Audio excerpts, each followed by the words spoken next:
Assalamualaikum warahmatullahi wabarakatuh. Perkenalkan, nama saya Salsabila dengan NIM 230751776 dengan rekan saya yang bernama Rahmino Zokia dengan NIM 2307538. Di sini kami akan menyampaikan materi kimia terapan dengan judul stoikiometri. Baiklah, yang pertama, latar belakang. Stoikiometri berasal dari kata stoichion dalam bahasa Yunani yang berarti mengukur. Dalam ilmu kimia, stoikiometri adalah ilmu yang mempelajari kuantitas suatu zat dalam reaksi kimia. Zat-zat tersebut meliputi massa, jumlah mol, volume, dan jumlah partikel. Tak hanya itu, stoikiometri juga diartikan sebagai perhitungan kimia yang menyangkut hubungan kuantitatif zat yang terlibat dalam reaksi. Suatu reaksi kimia dapat dikatakan sebagai reaksi stoikiometri apabila reaktan dalam reaksi habis seluruhnya. Selanjutnya, rumus angka 22,4 L merupakan volume gas ideal dalam keadaan STP, standar temperature and pressure, dengan tekanan gas 1 atm dan suhu T 273 K, sementara angka 6,02 kali 1023 merupakan besaran tetapan Avogadro. Jadi 1 mol zat apapun memiliki jumlah partikel yang sama, yaitu sebanyak 6,02 kali 1023 partikel.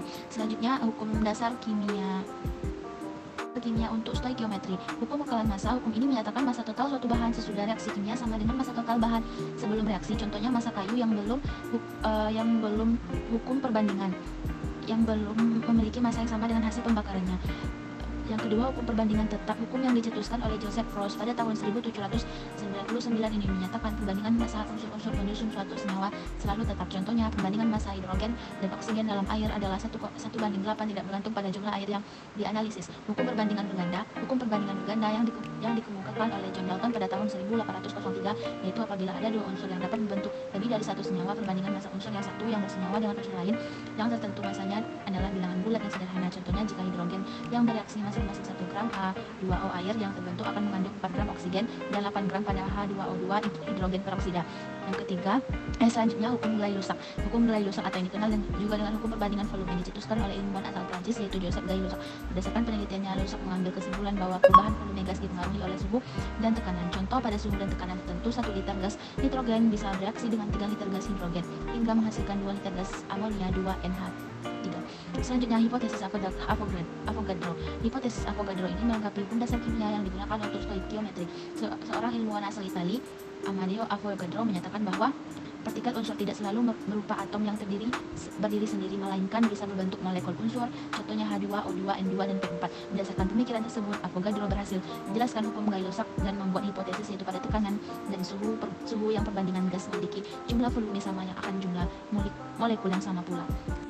Selanjutnya, konsep kimia yang harus dipahami dalam stoikiometri. Yang pertama, massa atom relatif. Massa atom relatif merupakan perbandingan massa suatu atom dengan 1/12 kali massa suatu atom isotop karbon 12 atau C-12. Isotop C-12 ini digunakan sebagai standar karena mempunyai kestabilan inti yang inert dibandingkan dengan atom lainnya. Yang kedua, ada massa molekul relatif. Berbeda dengan atom relatif, massa molekul relatif digunakan untuk mencari perbandingan massa suatu molekul senyawa dengan 1/12 kali massa satu atom isotop karbon 12 atau C-12. Dalam hal ini, molekul merupakan gabungan dari atom-atom suatu unsur. Jadi, molekul relatif merupakan jumlah atom relatif atom-atom penyusunnya, atau dapat dirumuskan dengan Mr sama dengan delta AR.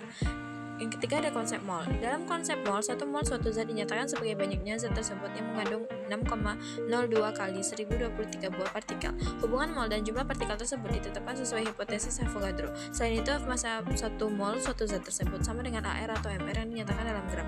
Contohnya, ARC sama dengan 12 SMA, maka massa molar karbon adalah 12 gram per mol. Yang terakhir, ada molaritas. Molaritas adalah jumlah mol zat terlarut dalam setiap 1 liter larutan. Konsep molaritas ini sering dikaitkan dengan stoikiometri larutan. Umumnya, molaritas dirumuskan dengan M sama dengan N atau volume. Selanjutnya, ada jenis-jenis stoikiometri kimia. Stoikiometri reaksi, komposisi senyawa, dan stoikiometri gas. Berikut penjelasan jenis-jenis stoikiometri tersebut. Yang pertama, stoikiometri reaksi, membahas tentang hubungan kuantitatif antara zat yang terlibat dalam suatu reaksi kimia. Stoikiometri reaksi sering digunakan untuk menyetarakan persamaan reaksi. Yang kedua, ada stoikiometri komposisi, membahas tentang hubungan kuantitatif atau massa atau jumlah zat antar unsur dalam suatu senyawa. Dalam penerapannya, stoikiometri ini sering digunakan untuk menggambarkan jumlah zat nitrogen dan hidrogen yang bergabung menjadi amonia kompleks. Yang terakhir, ada stoikiometri gas, gas. Jadi stoikiometri ini berkaitan dengan reaksi kimia di mana gas pada suhu, tekanan, dan volume tertentu dianggap sebagai gas ideal. Persamaan gas ideal yang dirumuskan dengan PV sama dengan nRT, atau P adalah tekanan dalam calon atm, V volume gas dalam 1 liter, N jumlah mol, RT tekan gas, dan T suhu.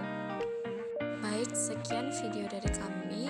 Terima kasih sudah menonton. Mohon maaf atas kesalahan. Assalamualaikum warahmatullahi wabarakatuh.